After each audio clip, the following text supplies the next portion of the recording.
Let's look at the cosine function, the parent function, y equals cosine theta. Usually we put an x there, but just to remind you that that is the angle.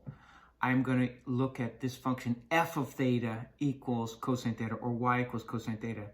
I've got the unit circle here, and I've designated what theta is as I go around the unit circle.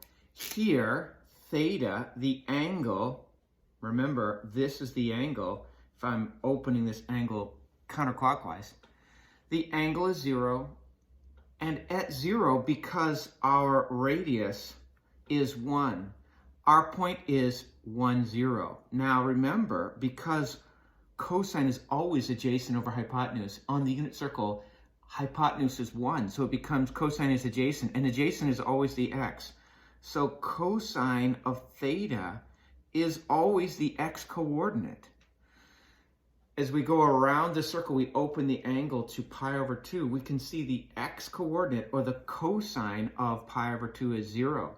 As we open the angle all the way to pi, the cosine, I'm not kidding, the cosine of pi is the x coordinate. It's -1.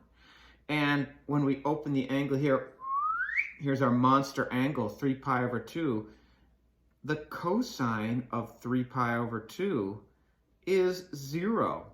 And when we bring our angle all the way back to 2 pi, again, you can see the cosine of 2 pi is 1.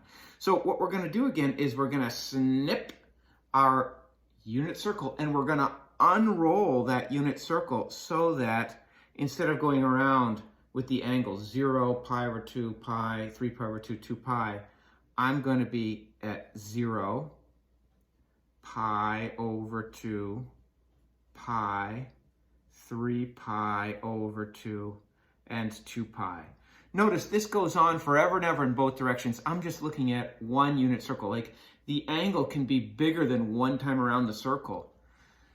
So here is our y-axis, and it goes up to a maximum value of 1 and down to a minimum value of -1.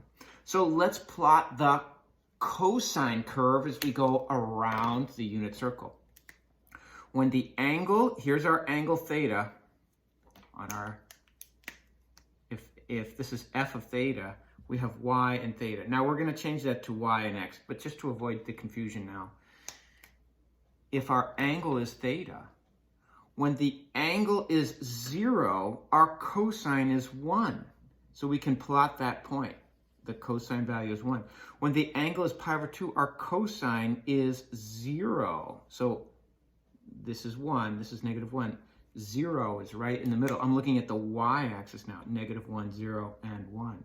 When our angle opens to pi radians, cosine is -1. So at pi radians, the function value is -1. At 3 pi over 2, the function value of cosine 3 pi over 2 is 0.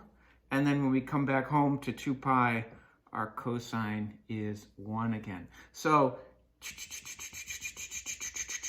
here is the parent function. Notice it's a nice smooth curve. And with the cosine, we have 5 points. Here is the angle is 0, cosine is 1. The angle is pi over 2, the cosine is 0. The angle is pi, -1. 3 pi over 2 comma 0, and then back to 2 pi comma 1. Look at our wavelength. This is our complete cycle. The period or wavelength is 2 pi. That's how long it takes to complete one cycle. And I guess the big takeaway here is we're now, instead of going with the sine function where we went 0, max, 0, min, 0, look, we go max, 0, min, 0, max. So for cosine, we say max, 0, min, 0, max. Notice the maxes are on the end and the min is in the middle for our parent function of cosine.